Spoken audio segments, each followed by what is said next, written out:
Hello dears, welcome to the class. Chalk നിർമ്മാണം. പ്രവൃത്തി പരിചയ ക്ലബ്ബ് ഉണ്ടാക്കിയ ചോക്ക് ഓരോ പെട്ടിയിലും 10 എണ്ണം വീതമാണ് നിറച്ചത്. ഉണ്ടാക്കിയ 9 പെട്ടി ചോക്കും 6 എണ്ണവും സ്കൂളിലെ 8 ക്ലാസ്സിലേക്ക് തുല്യമായി വീതിച്ചു കൊടുത്തു. ഓരോ ക്ലാസ്സിലും എത്ര ചോക്ക് വീതമാണ് കിട്ടിയത്? ജാൻവി കണക്കാക്കിയത് നോക്കൂ.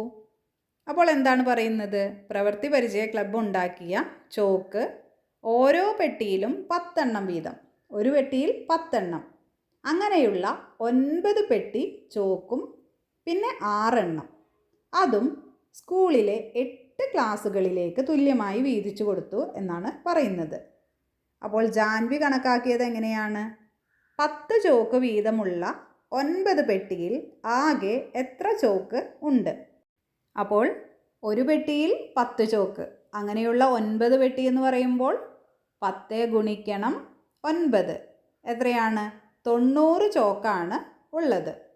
ഇനി 6 ചോക്ക് കൂടി ചേർത്താലോ ആകെ എത്ര ചോക്ക് ഉണ്ട്? 90 കൂട്ടണം 6, 96. ഓരോ ക്ലാസ്സിലും എത്ര ചോക്ക് കിട്ടിയെന്ന് എങ്ങനെ കണക്കാക്കും? അതിന് പല വഴികളുണ്ടോ? ഞാൻ കണ്ടുപിടിച്ച വഴി: 96 ചോക്കാണ് ആകെയുള്ളത്. 8 ക്ലാസ്സിന് തുല്യമായി വീതിച്ചു കൊടുക്കണം. അപ്പോൾ വീതിച്ചു കൊടുക്കാൻ നമ്മൾ എന്ത് ചെയ്യണം? 96 ഹരിക്കണം 8. എത്രയാണ് ഉത്തരം കിട്ടുന്നത്? 12 അല്ലേ? ഒരു ക്ലാസ്സിൽ 12 എണ്ണം വെച്ച് 8 ക്ലാസ് ആവുമ്പോൾ മൊത്തം 96 ചോക്കാണ് വരുന്നത്. ഓരോ ക്ലാസ്സിലേക്കും ഒരു പെട്ടി ചോക്ക് വീതം കൊടുത്താൽ ആകെ എത്ര ചോക്ക് കൊടുക്കണം? ഒരു പെട്ടിയിൽ 10 എണ്ണമാണ് അല്ലേ? എത്ര ക്ലാസ്സാണുള്ളത്? 8 ക്ലാസ്സാണ് ഉള്ളത്. അപ്പോൾ 10 ഗുണിക്കണം 8, 80 ചോക്ക്. ബാക്കി എത്ര ചോക്കുണ്ട്? 96 ചോക്കാണ് ഉണ്ടായിരുന്നത്. അതിൽ 80 എണ്ണം കൊടുത്തു അല്ലേ? ബാക്കിയുള്ളത് 16 ചോക്കാണ്. ഇവ 8 ക്ലാസ്സിലേക്കും തുല്യമായി കൊടുത്താൽ ഒരു ക്ലാസ്സിന് എത്ര ചോക്ക് കിട്ടും? അപ്പോൾ ഇനി ബാക്കിയുള്ളത് 16 ആണ്. 8 ക്ലാസ്സും ഉണ്ട്. അപ്പോൾ 16 ഹരിക്കണം 8. ഉത്തരം കിട്ടുന്നത് 2 ആണ് അല്ലേ? ഓരോ ക്ലാസ്സിനും 2 വീതം കിട്ടും. ഇങ്ങനെ ആലോചിക്കാം. 10 ചോക്ക് വീതം 8 ക്ലാസ്സിലേക്ക് കൊടുത്താൽ 80 ചോക്ക് കൊടുക്കാം. 8 ഗുണിക്കണം 10, 80. ബാക്കി 16 എണ്ണമുണ്ട്. ഇവ 2 എണ്ണം വീതം 8 ക്ലാസ്സിലേക്ക് കൊടുത്താൽ 16 എണ്ണം കൊടുക്കാം. 8 ഗുണിക്കണം 2, ഉത്തരം 16. 96 ഹരിക്കണം 8. അതിനെ വിഭജിച്ച് എങ്ങനെയാണ് ആക്കിയിരിക്കുന്നത്?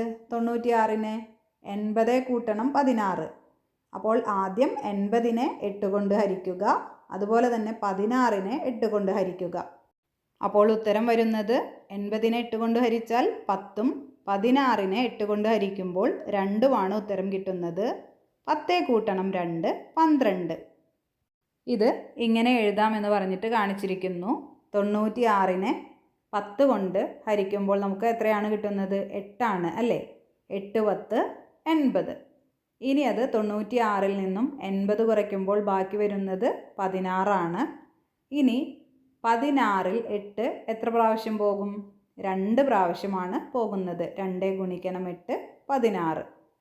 അപ്പോൾ ഉത്തരം കിട്ടുന്നത് 10ഉം 2ഉമാണ് അല്ലേ? 12. ഇനി അപ്പുറത്തെ സൈഡിൽ തന്നിരിക്കുന്നത് നോക്കൂ. 10 ഗുണിക്കണം 8, 80. 2 ഗുണിക്കണം 8, 16. 12 ഗുണിക്കണം 8, 96. ഇനി 80 ഹരിക്കണം 8 എത്രയാണ്? 10 ആണ് അല്ലേ? അതുപോലെ തന്നെ 16 ഹരിക്കണം 8, 2 ആണ് ഉത്തരം. 96നെ 8 കൊണ്ട് ഹരിച്ചാലോ 12 ആണ് ഉത്തരം വരുന്നത്. Puzzle corner. എൻ്റെ സഞ്ചിയിൽ കുറേ മാമ്പഴമുണ്ട്. പകുതി എണ്ണം മാമന് കൊടുത്തു, ബാക്കിയുള്ളതിൻ്റെ പകുതി കൂട്ടുകാരന് കൊടുത്തു. മിച്ചമുണ്ടായിരുന്ന 5 എണ്ണം അയൽക്കാരനും കൊടുത്തു. സഞ്ചിയിൽ ആദ്യം എത്ര മാമ്പഴം ഉണ്ടായിരുന്നു? ഉണ്ടായിരുന്ന മാമ്പഴം 20 ആണ്. പകുതി മാമന് കൊടുത്തു. അപ്പോൾ എത്രയാണ്? 20ൻ്റെ പകുതി എന്ന് പറയുന്നത് 10. ഇനി ബാക്കി ഉണ്ടായിരുന്നതിൻ്റെ പകുതി കൂട്ടുകാരന് കൊടുത്തു എന്നാണ് പറയുന്നത്. അപ്പോൾ 20-ൽ 10 മാമന് കൊടുത്തു, ബാക്കിയുള്ള 10-ൽ നിന്ന് പകുതി കൂട്ടുകാരന് കൊടുത്തു. അപ്പോൾ 10-ൻ്റെ പകുതി എന്ന് പറയുന്നത് 5. ബാക്കി വന്ന 5 അയൽക്കാരന് അവസാനം കൊടുത്തത്. ഇപ്പോൾ കയ്യിലൊന്നുമില്ല. Colour pencil. മേന്മ സ്റ്റോറിൽ നിന്നും ഇഷാൻ 20 കളർ പെൻസിൽ വാങ്ങി. ഒരു പെൻസിലിന് 4 രൂപയാണ് വില. ആകെ എത്ര രൂപ ചിലവായി? എങ്ങനെ കണ്ടുപിടിക്കും? 20 കളർ പെൻസിലാണ് അല്ലേ, 4 രൂപ വെച്ച്. അപ്പോൾ മൊത്തം കണ്ടുപിടിക്കാൻ 20 ഗുണിക്കണം 4 എത്രയാണ് വരുന്നത്? 80 രൂപയാണ് ആയത്. ഇനി 76 രൂപയ്ക്കാണ് ശ്രദ്ധ കളർ പെൻസിൽ വാങ്ങിയത്. ആകെ എത്ര പെൻസിൽ വാങ്ങി? എങ്ങനെ കണക്കാക്കാം? അപ്പോൾ ശ്രദ്ധ 76 രൂപയ്ക്കാണ് കളർ പെൻസിൽ വാങ്ങിയത്. എത്ര പെൻസിൽ എന്ന് പറഞ്ഞിട്ടില്ല. പക്ഷേ മേന്മ സ്റ്റോറിൽ നിന്നും ഇഷാൻ വാങ്ങിയത് 4 രൂപയ്ക്കാണ്. അപ്പോൾ ശ്രദ്ധ വാങ്ങിയ പെൻസിലിനും 4 രൂപയായിരിക്കും അല്ലേ? അപ്പോൾ നമുക്ക് ഈ 76 രൂപയെ 4 വെച്ച് ഹരിച്ചു നോക്കാം. അപ്പോൾ നമുക്ക് എത്ര പെൻസിൽ വാങ്ങി എന്ന് കിട്ടും. 76-നെ 4 കൊണ്ട് ഹരിക്കുമ്പോൾ ആദ്യം നമുക്ക് 7 എടുക്കാം അല്ലേ? അപ്പോൾ 1 4 4. 7-ൽ 4 ഒരു തവണ പോകും. 7-ൽ നിന്ന് 4 കുറയ്ക്കുമ്പോൾ എത്ര വരും? 3 കിട്ടും അല്ലേ? ഇനി ആ 3-ഉം അതുപോലെ തന്നെ അപ്പുറത്തുള്ള 6-ഉം താഴേക്ക് ഇറക്കിയിടുക. അപ്പോൾ 36 കിട്ടും. ഇനി ഈ 36-ൽ 4 എത്ര തവണ പോകും എന്ന് നോക്കാം. 4-ൻ്റെ ഗുണനം ചൊല്ലി നോക്കൂ. 9 ഗുണിക്കണം 4 36.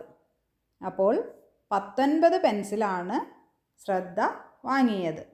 ഇനി അത് ശരിയാണോ എന്നറിയാൻ എന്ത് ചെയ്തു നോക്കിയാൽ മതി? 19 ഗുണിക്കണം 4, ഉത്തരം 76 കിട്ടും. മനക്കണക്കായി ചെയ്യാമോ? 80 ഹരിക്കണം 4. 80-നെ 4 കൊണ്ട് ഹരിച്ചപ്പോൾ എത്രയാണ് ഉത്തരം വന്നത്? 20 അല്ലേ? ഇനി 80-ൽ നിന്ന് 4 കുറച്ചപ്പോൾ ഉത്തരം വന്നത് 76 അല്ലേ? ഇനി 76 ഹരിക്കണം 4, ഉത്തരം വരുന്നത് എത്രയാണ്? 19. ഇനി അടുത്തത് 60 ഹരിക്കണം 3, ഉത്തരം 20. 60 കുറയ്ക്കണം 3 57. 57 ഹരിക്കണം 3 19.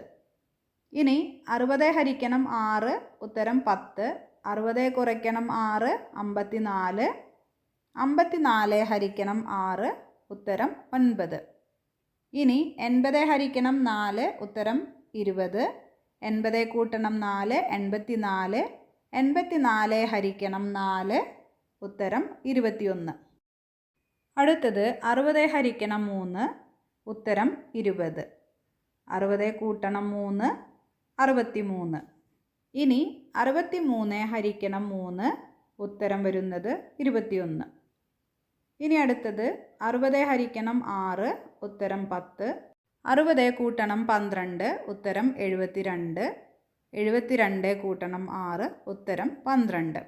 ഇനി അടുത്തത് നോക്കൂ. 60 ഹരിക്കണം 3, ഉത്തരം 20. 60 കൂട്ടണം 9 69. ഇനി ആ 69-നെ 3 കൊണ്ടാണ് ഹരിക്കുന്നത്. അപ്പോൾ വരുന്നത് 23. ഇനി നമ്മളോട് ഒന്ന് എഴുതാൻ പറഞ്ഞിട്ടുണ്ട്. അപ്പോൾ 50 ഹരിക്കണം 5, ഉത്തരം 10. 50 കൂട്ടണം 20, ഉത്തരം 70. 70 ഹരിക്കണം 5, ഉത്തരം വരുന്നത് 14. ബില്ല് പൂരിപ്പിക്കൂ. സിയൂദും ആദിയും സ്കൂൾ സ്റ്റോറിൽ നിന്നും ഒരേ വിലയുള്ള സാധനങ്ങളാണ് വാങ്ങിയത്. രണ്ടുപേരും വാങ്ങിയ സാധനത്തിൻ്റെ ബില്ല് ചുവടെ കൊടുക്കുന്നു. ആദിയുടെ ബില്ലിലെ വിലകൾ മാഞ്ഞു പോയിരിക്കുന്നു. അവ കണ്ടുപിടിച്ച് എഴുതാമോ? അപ്പോൾ സിയൂദും ആദിയും സ്കൂൾ സ്റ്റോറിൽ നിന്ന് സാധനങ്ങൾ വാങ്ങി. ഒരേ വിലയുള്ള സാധനങ്ങളാണ് വാങ്ങിയത്. പക്ഷേ ആദിയുടെ ബില്ലിലെ വിലകൾ മാഞ്ഞു പോയിരിക്കുന്നു. അവ നമ്മളോട് കണ്ടുപിടിക്കാനാണ് പറയുന്നത്.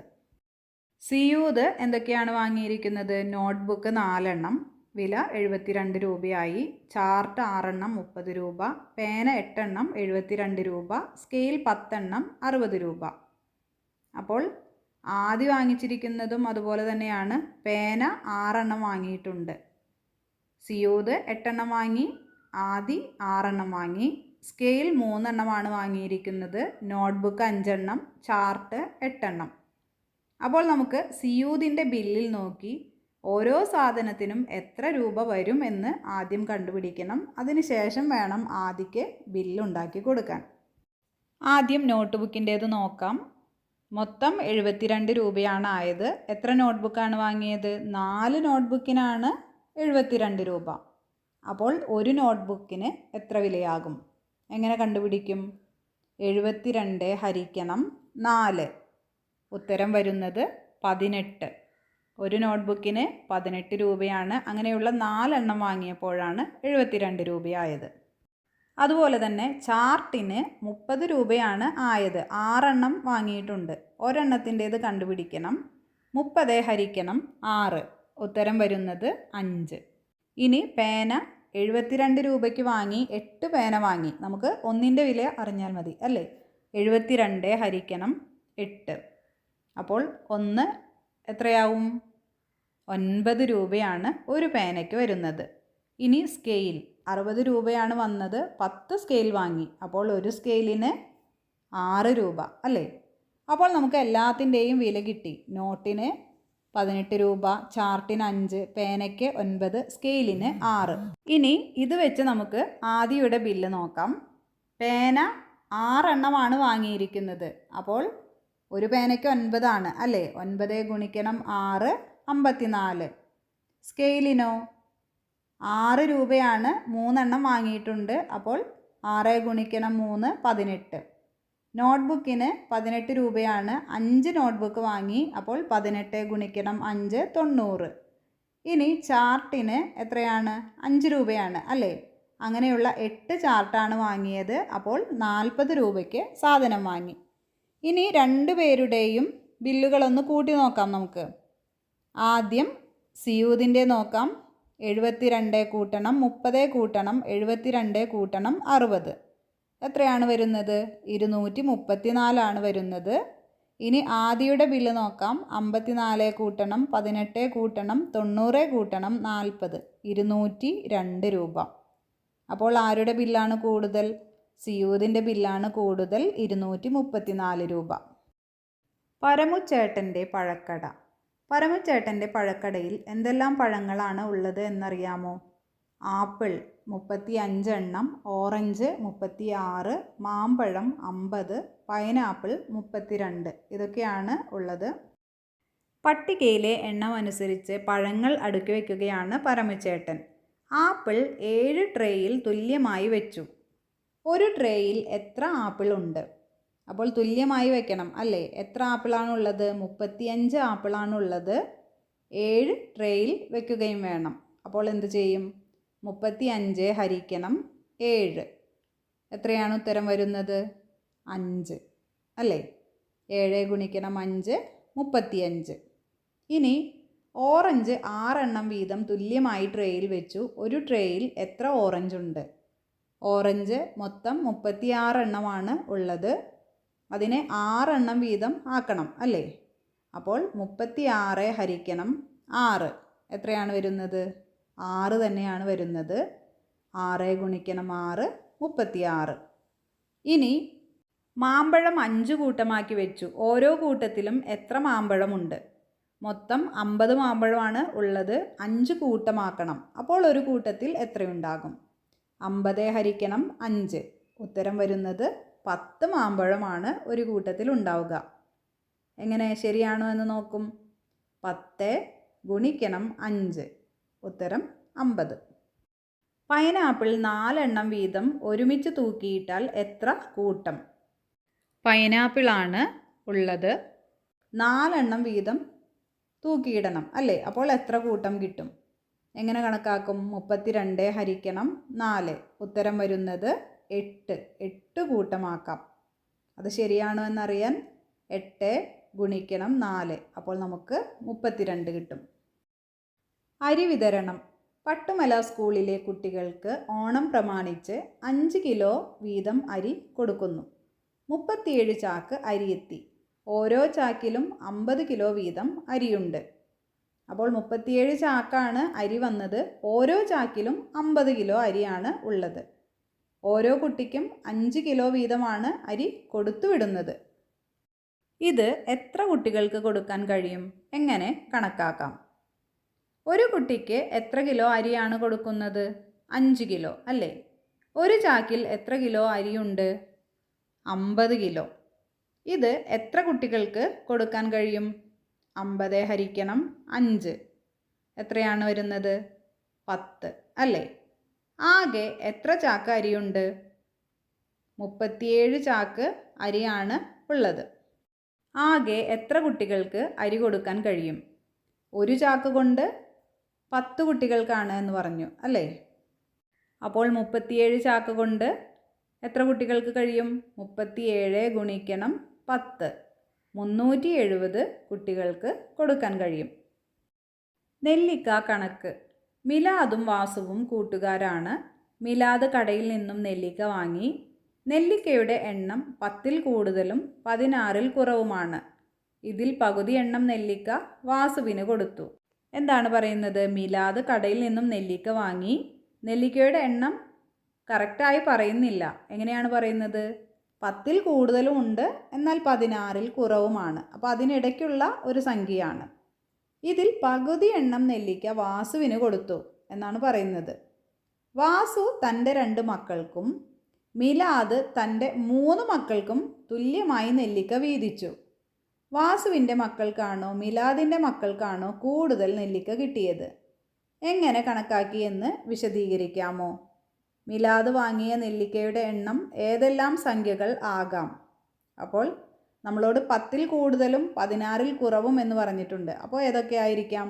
അതിനിടയിൽ വരുന്നത് 11, 12, 13, 14, 15 അല്ലേ? 15 നെല്ലിക്ക 2 പേർക്ക് തുല്യമായി വീതിക്കാൻ കഴിയുമോ? 15 എന്ന് പറയുന്നത് ഒരു ഒറ്റ സംഖ്യയാണ്. ആ കുട്ടി പറയുന്നത് നോക്കൂ, നെല്ലിക്കയുടെ എണ്ണം ഒറ്റ സംഖ്യ ആകരുത്. ഏതൊക്കെയാണ് ഒറ്റ സംഖ്യ? 1, 3, 5, 7, 9 അങ്ങനെ വരുന്നതാണ് അല്ലേ? നെല്ലിക്കയുടെ എണ്ണം 3 തുല്യ ഭാഗമാക്കാൻ കഴിയണം എന്ന് പെൺകുട്ടി പറയുന്നുണ്ട്. അപ്പോൾ നമുക്ക് ഈ സംഖ്യകളൊന്ന് നോക്കാം. ഏതൊക്കെയാണ്? 11 എന്ന് പറയുന്നത് ഒറ്റ സംഖ്യയാണ്, 13 ഒറ്റ സംഖ്യയാണ്, 15 ഒറ്റ സംഖ്യയാണ് അല്ലേ? അപ്പോൾ ഈ 3 സംഖ്യകളും നമുക്ക് മാറ്റാം. ഇനിയുള്ളത് ഏതൊക്കെയാണ്? 12ഉം അതുപോലെ തന്നെ 14ഉമാണ് ഉള്ളത്. അതിൽ 12നെ എടുത്ത് ഒന്ന് ചെയ്ത് നോക്കാം. എന്താണ് പറഞ്ഞിരിക്കുന്നത്? മിലാദ് വാങ്ങിയ നെല്ലിക്ക പകുതി വാസുവിന് കൊടുത്തു എന്നാണ് അല്ലേ? അപ്പോൾ 12 നെല്ലിക്കയാണെങ്കിൽ പകുതി എന്ന് പറയുന്നത് 6 ആണ്. അപ്പോൾ വാസു അത് തൻ്റെ 2 മക്കൾക്ക് തുല്യമായി വീതിച്ചു എന്ന് പറഞ്ഞു. അപ്പോൾ 2 മക്കൾക്കും തുല്യമായി വീതിക്കുമ്പോൾ 3 കൂട്ടണം 3 അല്ലേ? അതുപോലെ തന്നെ മിലാദ് തൻ്റെ 3 മക്കൾക്കും തുല്യമായി വീതിച്ചു എന്ന് പറഞ്ഞു. അപ്പോൾ 6നെ 3 തുല്യ ഭാഗമാക്കുമ്പോൾ 2 കൂട്ടണം 2 കൂട്ടണം 2 തുല്യമായി പോകുന്നുണ്ട് അല്ലേ? എന്നാൽ 14 ഒന്ന് എടുത്ത് നോക്കൂ. 14നെ തുല്യ ഭാഗമാക്കുമ്പോൾ എത്രയാണ് വരുന്നത്? 7 ആണ് അല്ലേ? ഇനി വാസു തൻ്റെ 2 മക്കൾക്ക് തുല്യമായി വീതിച്ചു എന്ന് പറഞ്ഞു. 7നെ തുല്യ വീതമാക്കി മാറ്റാൻ കഴിയുമോ? ഇല്ല അല്ലേ? അതൊരു ഒറ്റ സംഖ്യയാണ്. അതുപോലെ തന്നെ മിലാദ് 3 ഭാഗമാക്കും എന്ന് പറഞ്ഞിട്ടുണ്ട്. 7നെ 3 ഭാഗമാക്കാൻ കഴിയില്ല. അപ്പോൾ മിലാദ് വാങ്ങിയ നെല്ലിക്കയുടെ എണ്ണം എന്ന് പറയുന്നത് 12 ആണ്. മിലാദിൻ്റെ ഓരോ മക്കൾക്കും കിട്ടിയ നെല്ലിക്കയുടെ എണ്ണം എത്ര? 2 വീതം അല്ലേ? 3 പേർക്കും 2 വീതം കൊടുത്തപ്പോഴാണ് 6 കിട്ടിയത്. അപ്പോൾ ഒരാൾക്ക് കിട്ടിയത് 2. ആർക്കാണ് കൂടുതൽ എണ്ണം നെല്ലിക്ക കിട്ടിയത്? വാസുവിൻ്റെ മക്കൾക്കാണ്. കാരണം 2 പേർക്കും 3 വീതം. 2ാം ദിവസം വാസുവാണ് നെല്ലിക്ക വാങ്ങിയത്. നെല്ലിക്കയുടെ എണ്ണം 20നും 30നും ഇടയിലാണ്. പകുതി എണ്ണം നെല്ലിക്ക മിലാദിന് കൊടുത്തു. മിലാദ് തൻ്റെ 4 ചങ്ങാതിമാർക്കും വാസു തൻ്റെ 3 ചങ്ങാതിമാർക്കും തുല്യമായി കൊടുത്തു. ആരുടെ ചങ്ങാതിക്കാണ് കൂടുതൽ എണ്ണം കിട്ടിയത്? വാസു എത്ര നെല്ലിക്കയാണ് വാങ്ങിയത്? നെല്ലിക്ക വാങ്ങിയത് എങ്ങനെയാണ്? 20നും 30നും ഇടയിലാണ്. അതിൽ ഒറ്റ സംഖ്യകൾ വേണ്ട എന്ന് പറഞ്ഞിട്ടുണ്ട് അല്ലേ? അപ്പോൾ 21, 23, 25, 27, 29 ഇതൊക്കെ ഒഴിവാക്കാം. വരുന്നത് 22, 24, 26, 28 ബാക്കി അല്ലേ? ഇനി ഓരോന്നും നമുക്ക് തുല്യമായി ഒന്ന് പങ്കുവെച്ച് നോക്കാം. 22 ആണെങ്കിൽ 11 വരുന്നത്. 24 ആണെങ്കിലോ 12, 26 ആണെങ്കിൽ 13, 28 ആണെങ്കിൽ 14. ഇത്രയുമാണ് വരുന്നത് അല്ലേ? ഇനി ആദ്യം കിട്ടിയ 11, 22 ആണെങ്കിൽ 11 ആയിരിക്കും അല്ലേ മിലാദിന് കൊടുത്തത്. മിലാദ് അത് 4 വീതം 3 പേർക്ക് തുല്യമായി വീതിച്ചു എന്നാണ് പറഞ്ഞിരിക്കുന്നത്. 11 അങ്ങനെ തുല്യമായി വീതിക്കാൻ കഴിയുമോ നമുക്ക്? എങ്ങനെയാണ്? 4, 8, 12 ആണ് വരുന്നത്, 11 അല്ല. അപ്പോൾ തന്നെ നമുക്ക് ഏതാണ് ഉത്തരം എന്ന് കിട്ടി. ഏതായിരിക്കും? 24 ആണ് വാങ്ങിയത് അല്ലേ? 24-ൽ നിന്നും പകുതി മീലാദിന് കൊടുത്തു, അപ്പോൾ 12. ഇനി വാസു കൂട്ടുകാർക്ക് കൊടുത്തത് 4 വീതം 3 പേർക്ക്. 4 ഗുണിക്കണം 3, 12. പിന്നെ മീലാദ് കൂട്ടുകാർക്ക് കൊടുത്തത് എങ്ങനെയാണ്? 3 വീതം 4 പേർക്ക്. അപ്പോഴും 3 ഗുണിക്കണം 4, 12. പിറന്നാൾ മധുരം. സ്കൂളിൽ 4-ാം ക്ലാസ്സിൽ 2 ഡിവിഷനുകളിലായി ആകെ 40 കുട്ടികളുണ്ട്. ശ്രദ്ധ തൻ്റെ പിറന്നാളിന് ഓരോ കുട്ടിക്കും 4 മിഠായി വീതം കൊടുത്തു തുടങ്ങി. മിഠായി തീർന്നു, പക്ഷേ 10 കുട്ടികൾക്ക് കിട്ടിയില്ല. കൂടുതൽ മിഠായി വാങ്ങാതെ കുട്ടികൾ തന്നെ ഒരു വഴി കണ്ടുപിടിച്ചു. എല്ലാവർക്കും ഒരേ എണ്ണം തന്നെ കിട്ടി. അപ്പോൾ 2 ഡിവിഷനുകളിലുള്ള 40 കുട്ടികൾക്കാണ് ശ്രദ്ധ പിറന്നാളിന് മിഠായി കൊടുക്കുന്നത്. 4 മിഠായി വീതമാണ് കൊടുത്തു തുടങ്ങിയത്, പക്ഷേ മിഠായി തീർന്നു, 10 ആൾക്ക് കിട്ടിയില്ല. എന്തു ചെയ്യും? ഈ കൊടുത്ത കുട്ടികൾ തന്നെ ഒരു വഴി കണ്ടുപിടിച്ചു. പുതിയത് വാങ്ങണ്ട, ഓരോരുത്തർക്കും കിട്ടിയതിൽ നിന്ന് തുല്യമായി പങ്കുവെച്ചാൽ നമുക്ക് 40 പേർക്കും മിഠായി കിട്ടുമെന്നാണ് പറഞ്ഞത്. ശ്രദ്ധ ആദ്യം 4 മിഠായി വീതം കൊടുത്തു എന്ന് പറഞ്ഞു അല്ലേ? 40 പേരിൽ 10 പേർക്ക് കിട്ടിയില്ല. ബാക്കി എത്ര പേർക്ക് കിട്ടി? 30 പേർക്ക് മിഠായി കിട്ടി. അപ്പോൾ എത്ര മിഠായി ഉണ്ടായിരിക്കും? 30 കുട്ടികൾക്കാണ് കിട്ടിയത് 4 മിഠായി വീതം. 30 ഗുണിക്കണം 4, ഉത്തരം വരുന്നത് 120 ആണ്. അപ്പോൾ ശ്രദ്ധയ്ക്ക് തുല്യമായി പങ്കുവയ്ക്കാൻ ആദ്യം അറിയില്ലായിരുന്നു. പിന്നെയാണ് 4-ാം ക്ലാസ്സിലെ കുട്ടികൾ ഹരിക്കുന്നതൊക്കെ പഠിച്ചത് അല്ലേ? തുല്യമായി പങ്കുവയ്ക്കാൻ. അപ്പോൾ ശ്രദ്ധയുടെ കൂട്ടുകാർ പറഞ്ഞു, ഈ 120 മിഠായിയെ നമുക്ക് 40 പേർക്കും ഒന്ന് തുല്യമായി പങ്കുവെച്ചാലോ എന്ന്. നമുക്കൊന്ന് പങ്കുവെച്ച് നോക്കിയാലോ? 120-ൽ എത്ര 40 ഉണ്ട്? എങ്ങനെയാണ്? 1 40, 40, 2 40, 80, 3 40, 120. അപ്പോൾ ഒരു കുട്ടിക്ക് 3 മിഠായി വീതം കൊടുത്താൽ 40 കുട്ടികൾക്കും മിഠായി തികയും ഇല്ലേ? 40 ഗുണിക്കണം 3, എത്രയാണ് ഉത്തരം വരുന്നത്? 120. Puzzle corner. ഹരിതം ക്ലബ്ബ് ഉണ്ടാക്കിയ സോപ്പ് ഒരു പെട്ടിയിൽ 2 വീതവും 3 വീതവും 4 വീതവും 6 വീതവും നിറയ്ക്കാൻ കഴിയും. കുറഞ്ഞത് എത്ര സോപ്പ് ഉണ്ടാകും? അപ്പോൾ ഹരിതം ക്ലബ്ബ് ഉണ്ടാക്കിയ സോപ്പ് എത്രയാണെന്ന് പറഞ്ഞിട്ടില്ല, പക്ഷേ ഒരു പെട്ടിയിൽ അത് വയ്ക്കുമ്പോൾ 2 വീതം വയ്ക്കാം, അതുപോലെ തന്നെ 3 വീതം വയ്ക്കാം, 4 വീതം വയ്ക്കാം, 6 വീതം വയ്ക്കാം. അങ്ങനെയുള്ള ഒരു സംഖ്യയാണ് അത്. അപ്പോൾ 2 കൊണ്ടും 3 കൊണ്ടും 4 കൊണ്ടും 6 കൊണ്ടുമൊക്കെ നമുക്ക് ഹരിക്കാൻ കഴിയുന്ന ഒരു സംഖ്യയായിരിക്കണം. ഏതാണത്? അപ്പോൾ ആ സംഖ്യ എന്ന് പറയുന്നത് 12 ആണ്. 2 വീതം വയ്ക്കുമ്പോൾ 6 സെറ്റായിട്ട് വയ്ക്കാം അല്ലേ? 2 ഗുണിക്കണം 6, 12. 3 വീതം വയ്ക്കുമ്പോഴോ 4 ഗ്രൂപ്പുകളായി വയ്ക്കാം, അപ്പോഴും 12. 4 എണ്ണം വീതം വയ്ക്കുമ്പോൾ 3 ഗ്രൂപ്പായിട്ട് വയ്ക്കാം അല്ലേ? 4, 3, 12. അതുപോലെ 6 എണ്ണം വീതം വയ്ക്കുകയാണെങ്കിൽ 2 ഗ്രൂപ്പായിട്ട് വയ്ക്കാം, അപ്പോഴും 12 കിട്ടും. കളിച്ചുരസിക്കാം. ഡൈസ് എറിയുക. ഓരോ കളത്തിലെയും ക്രിയകൾക്കനുസരിച്ച് കരു നീക്കുക. ഓരോ കളത്തിനടുത്തും ഓരോ ക്രിയ തന്നിട്ടുണ്ട്, കണ്ടില്ലേ? അപ്പോൾ സ്റ്റാർട്ട് ചെയ്തു. 1, 2. മൂന്നാമത്തെ കോളം നോക്കൂ, അവിടെ എന്താണ് ക്രിയ തന്നിട്ടുള്ളത്? 3 ഗുണിക്കണം 3, 3, 3, 9. അപ്പോൾ 9ലേക്ക് എത്തും. അതുപോലെ തന്നെ 6-ൽ തന്നിരിക്കുന്നത് 6 ഹരിക്കണം 3 ആണ്, ഉത്തരം വരുന്നത് 2. 8 ഹരിക്കണം 2, ഉത്തരം വരുന്നത് 4. ഇനി 10 ഹരിക്കണം 2, ഉത്തരം വരുന്നത് 5. 12 ഹരിക്കണം 4, ഉത്തരം വരുന്നത് 3. ഇനി 14 ഹരിക്കണം 2 ഉത്തരം വരുന്നത് 7. 15 ഗുണിക്കണം 2 ഉത്തരം വരുന്നത് 30. 18 ഹരിക്കണം 9 ഉത്തരം വരുന്നത് എത്രയാണ്? 2. 20 ഗുണിക്കണം 2 ഉത്തരം വരുന്നത് 40.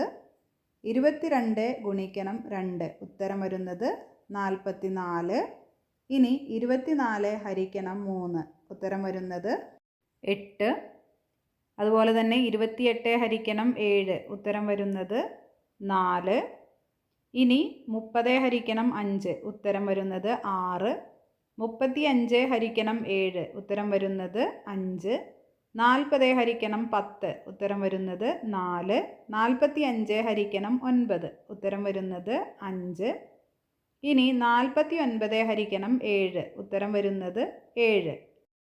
പ്രവൃത്തി പരിചയ ക്യാമ്പിൻ്റെ സ്വാഗത സംഘം യോഗത്തിലേക്ക് 84 രക്ഷിതാക്കൾ വന്നു. ഓരോ വരിയിലും 6 കസേരയിലാണ് രക്ഷിതാക്കൾ ഇരുന്നത്. എത്ര വരിയുണ്ട്? 84 രക്ഷിതാക്കളാണ് ഉള്ളത്. എത്ര വരിയാണ് എന്ന് പറഞ്ഞിട്ടില്ല. പക്ഷേ ഓരോ വരിയിലും 6 കസേരയിലാണ് അവരിരുന്നത്. അപ്പോൾ എത്ര വരിയുണ്ട് എന്ന് നമ്മളോട് കണ്ടുപിടിക്കാനാണ് പറഞ്ഞിരിക്കുന്നത്. അപ്പോൾ എന്ത് ചെയ്യണം? 84 ഹരിക്കണം 6. 84നെ 6 കൊണ്ട് ഹരിക്കുമ്പോൾ നമുക്ക് 14 ഉത്തരം കിട്ടുന്നത്. അപ്പോൾ 14 വരിയാണ് ഉള്ളത്. 14 ഗുണിക്കണം 6 ഉത്തരം 84. യോഗം തുടങ്ങിയപ്പോൾ കുറേ രക്ഷിതാക്കൾ കൂടി വന്നു. വരികളുടെ എണ്ണം മാറ്റിയില്ല. ഓരോ വരിയിലും 8 പേർ വീതമായി.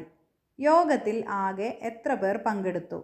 അപ്പോൾ വരി 14 എന്ന് കണ്ടുപിടിച്ചിട്ടുണ്ട് അല്ലേ? ഇപ്പോൾ കൂടുതൽ രക്ഷിതാക്കൾ വന്നതുകൊണ്ട് 6 കസേര എന്നുള്ളത് 8 പേരാക്കി മാറ്റി. ഇപ്പോൾ എത്ര പേരുണ്ടാകും? 14 ഗുണിക്കണം 8. 112 രക്ഷിതാക്കളാണ് ഇപ്പോൾ ഉള്ളത്. യോഗം തുടങ്ങിയപ്പോൾ വന്നത് എത്ര പേരാണ്? ആദ്യം ഉണ്ടായിരുന്നത് 84 ആയിരുന്നു. ഇപ്പോൾ 112 ഉണ്ട് അല്ലേ? അപ്പോൾ 112 കുറയ്ക്കണം 84. 28 പേരാണ് യോഗം തുടങ്ങിയപ്പോൾ വന്നത്. ഹരണം എന്തെളുപ്പം? 8 ഹരിക്കണം 4 ഉത്തരം 2. 80 ഹരിക്കണം 4 ഉത്തരം 20. 800 ഹരിക്കണം 4 ഉത്തരം 200. അപ്പോൾ എങ്ങനെയാണ്? 8 ഹരിക്കണം 4 ആവുമ്പോൾ അതിൽ 0 ഇല്ല. അപ്പോൾ ഉത്തരം 2. 80-ൽ ഒരു 0 ഉണ്ട് അല്ലേ? അപ്പോൾ ഉത്തരം വരുന്നത് 20. 800-ൽ 2 0 ഉണ്ട്. അതാണ് ഉത്തരത്തിലേക്ക് വന്നത് 200. ഇനി നമുക്ക് 6 ഹരിക്കണം 3 ഉത്തരം 2. 60 ഹരിക്കണം 3 ഉത്തരം 20. 600 ഹരിക്കണം 3 ഉത്തരം 200. ഇനി മറ്റൊരു സംഖ്യ നോക്കാം. 9 ഹരിക്കണം 3 ഉത്തരം 3. 90 ഹരിക്കണം 3 ഉത്തരം 30. 900 ഹരിക്കണം 3 ഉത്തരം 300. പട്ടിക പരിശോധിക്കൂ, ബന്ധം കണ്ടുപിടിക്കൂ. 8 ഗുണിക്കണം 1 ഉത്തരം 8. 8 ഹരിക്കണം 1 ഉത്തരം 8. 8 ഹരിക്കണം 8 ഉത്തരം 1. ഇതിൽ നിന്ന് എന്ത് മനസ്സിലായി? 1 കൊണ്ട് ഒരു സംഖ്യയെ ഗുണിച്ചാലും ഹരിച്ചാലും ആ സംഖ്യ തന്നെ കിട്ടും അല്ലേ? അതുപോലെ തന്നെ ഒരു സംഖ്യയെ അതേ സംഖ്യ കൊണ്ട് ഹരിച്ചാൽ ഉത്തരം കിട്ടുന്നത് 1 ആണ്. ഇനി അടുത്തത് 5 ഗുണിക്കണം 1 5. 5 ഹരിക്കണം 1 5. 5 ഹരിക്കണം 5 ഉത്തരം 1. 6 ഗുണിക്കണം 1 ഉത്തരം 6. 6 ഹരിക്കണം 1 ഉത്തരം 6. 6 ഹരിക്കണം 6 ഉത്തരം 1. ഇനി 9 ഗുണിക്കണം 1 9. 9 ഹരിക്കണം 1 9. 9 ഹരിക്കണം 9 ഉത്തരം 1. Puzzle corner. ഒരു സംഖ്യയെ 2 കൊണ്ട് ഹരിക്കുന്നതിനു പകരം 2 കൊണ്ട് ഗുണിച്ചു. ഉത്തരം 240 കിട്ടി. സംഖ്യയെ 2 കൊണ്ട് ഹരിച്ചിരുന്നെങ്കിൽ കിട്ടുന്ന ഉത്തരം എന്താകുമായിരുന്നു? 240 കിട്ടിയത് ഒരു സംഖ്യയെ 2 കൊണ്ട് ഗുണിച്ചപ്പോഴാണ് അല്ലേ? അപ്പോൾ ആ സംഖ്യ ഏതാണ് എന്നറിയാനായിട്ട് നമുക്ക് 240നെ 2 കൊണ്ടൊന്ന് ഹരിച്ചു നോക്കാം. അപ്പോൾ കിട്ടുന്നത് 120 ആണ്. അത് ശരിയാണോ എന്നറിയാൻ എന്ത് ചെയ്താൽ മതി? 120 ഗുണിക്കണം 2 ഉത്തരം 240 കിട്ടും. ഇനി നമ്മളോട് പറഞ്ഞത് 120 അബദ്ധത്തിൽ ഗുണിച്ചതാണ് 240 എന്നാണ് അല്ലേ? ഹരിക്കാനാണ് പോയത്. അങ്ങനെയാണെങ്കിൽ എത്ര ഉത്തരം കിട്ടും? അപ്പോൾ 120നെ 2 കൊണ്ട് ഹരിച്ചാൽ നമുക്ക് 60 എന്ന് ഉത്തരം കിട്ടും. ഒരു സംഖ്യയെ 2 കൊണ്ട് ഗുണിക്കുന്നതിന് പകരം 2 കൊണ്ട് ഹരിച്ചു, ഉത്തരം 60 കിട്ടി. സംഖ്യയെ 2 കൊണ്ട് ഗുണിച്ചിരുന്നെങ്കിൽ കിട്ടുന്ന ഉത്തരം എന്താകുമായിരുന്നു? അപ്പോൾ കിട്ടിയ ആ 60നെ 2 കൊണ്ട് ഒന്ന് ഗുണിച്ച് നോക്കാം. അപ്പോൾ നമുക്ക് ഉത്തരം 120 കിട്ടും. അപ്പോൾ ആ സംഖ്യ എന്ന് പറയുന്നത് 120 ആണ്.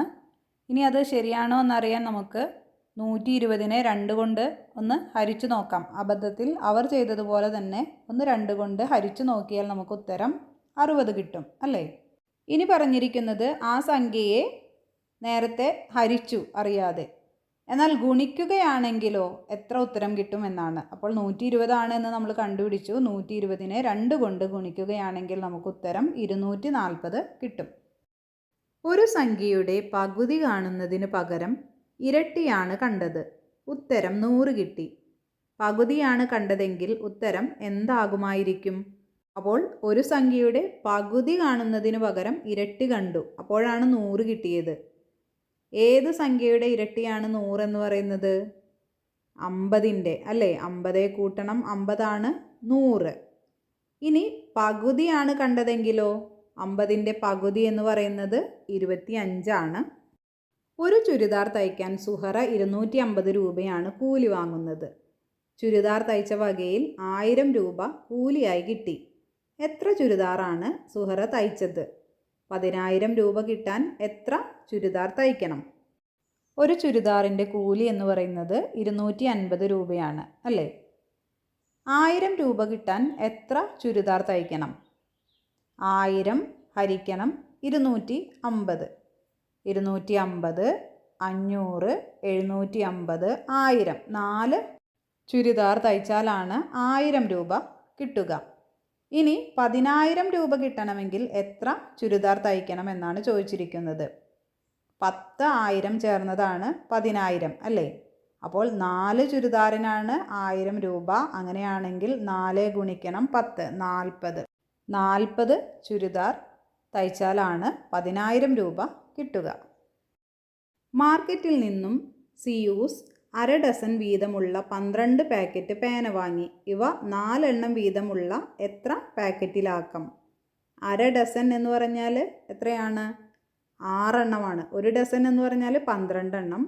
1/2 ഡസൻ എന്ന് പറഞ്ഞാൽ 6 എണ്ണമാണ് അല്ലേ? അങ്ങനെയുള്ള 12 പാക്കറ്റ് പേനയാണ് വാങ്ങിയത്. ഇനി ഇവ 4 എണ്ണം വീതമുള്ള എത്ര പാക്കറ്റിലാക്കാം എന്നാണ് ചോദിച്ചിരിക്കുന്നത്. 1/2 ഡസൻ എന്ന് പറഞ്ഞാൽ 6 എണ്ണം. അങ്ങനെ 6 പേന വീതമുള്ള 12 പാക്കറ്റാണ് വാങ്ങിയത്. അപ്പോൾ 6 ഗുണിക്കണം 12, ഉത്തരം 72 പേനകളാണ് ഉള്ളത്. ഇനി പറഞ്ഞിരിക്കുന്നത് ഈ പേനകളെ 4 വീതമുള്ള പാക്കറ്റുകളാക്കാമോ എന്നാണ്. അപ്പോൾ തുല്യമായി പങ്കുവയ്ക്കാൻ 72നെ 4 കൊണ്ട് ഹരിക്കണം. അപ്പോൾ ഉത്തരം കിട്ടുന്നത് 18. 4 വീതം പേനകളുള്ള 18 പാക്കറ്റുകളാണ് ഉണ്ടാവുക. 48 നോട്ട് ബുക്ക് 5 പേർക്ക് വീതിക്കുന്നു. ആദ്യത്തെ കുട്ടിക്ക് 3 നോട്ട് ബുക്ക് കൂടുതൽ കിട്ടി. മറ്റുള്ളവർക്കെല്ലാം ഒരേ എണ്ണമാണ് കിട്ടിയത്. ആദ്യത്തെ കുട്ടിക്ക് എത്ര നോട്ട് ബുക്കാണ് കിട്ടിയത്? നോട്ട്ബുക്കിൻ്റെ എണ്ണം എന്ന് പറയുന്നത് 48 ആണ് അല്ലേ? ആദ്യത്തെ കുട്ടിക്ക് കിട്ടിയത് 3 എണ്ണം കൂടുതലും. അപ്പോൾ ആ കുട്ടിക്ക് കൊടുത്ത 3 എണ്ണം 48ൽ നിന്നും കുറച്ചാൽ ബാക്കിയുള്ളത് 45 നോട്ട്ബുക്കുകളാണ്. അത് എല്ലാവർക്കും തുല്യമായി വീതിച്ചു. 45 5 പേർക്ക് തുല്യമായി വീതിച്ചപ്പോൾ ഒരാൾക്ക് 9 കിട്ടും അല്ലേ? എന്നാൽ ആദ്യത്തെ കുട്ടിക്ക് ഈ 9ഉം കൂടുതലായി കിട്ടിയ 3ഉം കൂടി കൂട്ടുമ്പോൾ 12 ആണ് കിട്ടിയത്. പെൻസിൽ വിറ്റ വകയിൽ മിൻഹയ്ക്ക് 3500 രൂപ കിട്ടി. എല്ലാം 100ൻ്റെ നോട്ടാണ്. എത്ര നോട്ടുകൾ? 500ൻ്റെ നോട്ടായിരുന്നെങ്കിൽ എത്ര നോട്ട് കിട്ടുമായിരുന്നു? അപ്പോൾ 100ൻ്റെ നോട്ടാണെങ്കിൽ 3500 രൂപയ്ക്ക് എത്ര 100ൻ്റെ നോട്ടുകൾ കിട്ടും? 35 അല്ലേ? 35 ഗുണിക്കണം 100, 3500. ഇനി 500-ൻ്റെ നോട്ടുകളാണെങ്കിലോ 3500 ഹരിക്കണം 500 അല്ലേ? അപ്പോൾ എത്രയാണ്? 500, 1000, 1500, 2000, 2500, 3000, 3500. 7 നോട്ട് കിട്ടും 500-ൻ്റെ. ഒരു പെൻസിലിൻ്റെ ഇരട്ടി വിലയാണ് പേനയ്ക്ക്. പേനയുടെ ഇരട്ടി വിലയാണ് നോട്ട്ബുക്കിന്. 6 നോട്ട്ബുക്കിന് 72 രൂപ. ഒരു പെൻസിലിൻ്റെ വില എത്രയാണ്? അപ്പോൾ പെൻസിലിനേക്കാൾ ഇരട്ടി വിലയാണ് പേനയ്ക്ക് എന്ന് പറഞ്ഞു, പേനയേക്കാൾ ഇരട്ടി വിലയാണ് നോട്ട്ബുക്കിന് എന്ന് പറഞ്ഞു അല്ലേ? 6 നോട്ട്ബുക്കിന് 72 രൂപയാണ്. അപ്പോൾ ഒരു പെൻസിലിൻ്റെ വില എത്രയാണ്? അപ്പോൾ നമുക്ക് ആകെ തന്നിട്ടുള്ളത് നോട്ട്ബുക്കിൻ്റെ വില മാത്രമാണ്. അപ്പോൾ നമുക്ക് അതിൽ നിന്ന് വേണം ബാക്കിയുള്ളത് കണ്ടുപിടിക്കാൻ. അപ്പോൾ 72 രൂപ 6 നോട്ട്ബുക്കിനാണെങ്കിൽ ഒരു നോട്ട്ബുക്കിന് എത്ര? ആദ്യം അത് കണ്ടുപിടിക്കാം. ഒരു നോട്ട്ബുക്കിൻ്റെ വില കണ്ടുപിടിക്കുന്നത് എങ്ങനെയാണ്? 6 നോട്ട്ബുക്കിന് 72 രൂപയാണ് അല്ലേ? അപ്പോൾ 72 ഹരിക്കണം 6. ഉത്തരം വരുന്നത് 12 ആണ് ഒരു നോട്ട്ബുക്കിൻ്റെ വില. ഇനി നോട്ട്ബുക്കിൻ്റെ വിലയുടെ പകുതി ആയിരിക്കും പേനയുടെ വില അല്ലേ? ചോദ്യത്തിൽ എന്താണ് പറഞ്ഞിരിക്കുന്നത്? പേനയുടെ വിലയുടെ ഇരട്ടി മുകളിലാണ് നോട്ട്ബുക്കിൻ്റെ വില. അപ്പോൾ അതിന് താഴേക്ക് വരുമ്പോൾ പകുതിയാണ് അല്ലേ? അപ്പോൾ 12-ൻ്റെ പകുതിയായ 6 പേനയുടെ വില എന്ന് പറയുന്നത്. ഇനി അതിനേക്കാൾ താഴെയാണ് പെൻസിലിൻ്റെ വില വരിക. കാരണം പെൻസിലിൻ്റെ വിലയുടെ ഇരട്ടിയാണ് പേനയുടെ വില. 6 പേനയുടെ വില. അപ്പോൾ പെൻസിലിൻ്റെ വിലയുടെ ഇരട്ടി എന്ന് പറയുമ്പോൾ 3 കൂട്ടണം 3, അപ്പോഴാണ് 6 വരുന്നത് അല്ലേ? അപ്പോൾ ഒരു പെൻസിലിൻ്റെ വില എന്ന് പറയുന്നത് 3, പേനയുടെ വിലയുടെ പകുതി. മേധയും മിത്രയും ഒരേ എണ്ണം പാവയാണ് ഉണ്ടാക്കിയത്. മേധ ഉണ്ടാക്കിയ പാവയുടെ എണ്ണത്തിൻ്റെ പകുതിയോട് 50 കൂട്ടിയാൽ മിത്ര ഉണ്ടാക്കിയ പാവയുടെ എണ്ണം കിട്ടും. മിത്ര എത്ര പാവയാണ് ഉണ്ടാക്കിയത്? കുറച്ച് കൺഫ്യൂഷൻ ഉണ്ടാക്കുന്ന ഒരു ചോദ്യമാണ് അല്ലേ? മേധ എത്ര പാവ ഉണ്ടാക്കി എന്ന് പറഞ്ഞിട്ടില്ല. പക്ഷേ മേധ ഉണ്ടാക്കിയ ആ പാവയുടെ പകുതിയോട് വീണ്ടും 50 കൂട്ടിയാൽ മിത്ര ഉണ്ടാക്കിയ എണ്ണം കിട്ടും എന്നാണ് പറഞ്ഞിരിക്കുന്നത്. പിന്നെ പ്രത്യേകം പറഞ്ഞിട്ടുണ്ട് മേധയും മിത്രയും ഒരുപോലെയാണ് എണ്ണം പാവ ഉണ്ടാക്കിയത് എന്ന്. അപ്പോൾ നമുക്ക് ഇതുപോലെ ഒന്ന് എഴുതി നോക്കാം. ഇനി എന്താണ് വേണ്ടത്? മേധയുണ്ടാക്കിയ പാവയുടെ എണ്ണത്തിൻ്റെ പകുതി. അപ്പോൾ ഒന്ന് ആലോചിച്ച് നോക്കൂ. 100 ആണെങ്കിൽ അതിൻ്റെ പകുതി എന്ന് പറയുന്നത് 50 അല്ലേ? ഈ 50നോട് മിത്രയുണ്ടാക്കിയ 50 കൂടി കൂട്ടുമ്പോൾ 100 അപ്പോൾ രണ്ടുപേരുടെയും പാവകളുടെ എണ്ണം തുല്യമാകും. അന്വേഷണം. ഒരു കലണ്ടറിലെ അടുത്തടുത്ത 4 കളങ്ങൾ ചേർന്ന സമചതുരത്തിലെ സംഖ്യകളുടെ തുകയെ 4 കൊണ്ട് ഹരിക്കുക. കിട്ടുന്ന ഉത്തരത്തിന് ആദ്യത്തെ സംഖ്യയുമായുള്ള ബന്ധം കണ്ടുപിടിക്കൂ. ജനുവരി 2026 കലണ്ടർ തന്നെ എടുക്കാം. അപ്പോൾ 2-ാം തീയതി, 3-ാം തീയതി, 9-ാം തീയതി, 10-ാം തീയതി. അപ്പോൾ ഈ 4 അക്കങ്ങൾ കൂടുമ്പോൾ ഒരു ചതുരമായി അല്ലേ? ഇനി ഈ 4 സംഖ്യകളുടെ തുക 4 കൊണ്ട് ഹരിക്കണം. അപ്പോൾ ഏതൊക്കെയാണ്? 2 കൂട്ടണം 3 കൂട്ടണം 9 കൂട്ടണം 10. എത്രയാണ് വരുന്നത്? 24 വരുന്നത്. ഇനി ഈ 24നെ 4 കൊണ്ട് ഹരിക്കണം. അപ്പോൾ ഉത്തരം കിട്ടുന്നത് 6. ഇനി ഈ ആദ്യത്തെ സംഖ്യയും 6ഉം തമ്മിലുള്ള ബന്ധം എന്ന് പറയുന്നത് 6ൽ നിന്ന് ഈ ആദ്യത്തെ സംഖ്യയായ 2 കുറച്ചാൽ ബാക്കി വരുന്ന 4 എന്ന് പറയുന്നത് നമ്മൾ ഈ ഹരിച്ച സംഖ്യയാണ്. അതുപോലെ തന്നെ 8, 9, 15, 16 ഒന്നെടുത്ത് നോക്കൂ. ഇവയുടെ ആകെ തുക എന്ന് പറയുന്നത് 48. 48നെ 4 കൊണ്ട് ഹരിക്കുമ്പോൾ നമുക്ക് കിട്ടുന്നത് 12. അപ്പോൾ ആദ്യത്തെ സംഖ്യയായ 8 12ൽ നിന്നും കുറച്ചാൽ ബാക്കി നമുക്ക് ലഭിക്കുന്നത് 4. നമ്മൾ ഈ ഹരിച്ച 4. ഓക്കെ ഡിയേഴ്സ്, അപ്പോൾ പാഠഭാഗത്തിലെ എല്ലാ പ്രവർത്തനങ്ങളും ചെയ്തു നോക്കണം. മറ്റൊരു ക്ലാസ്സിൽ വീണ്ടും കാണാം. താങ്ക്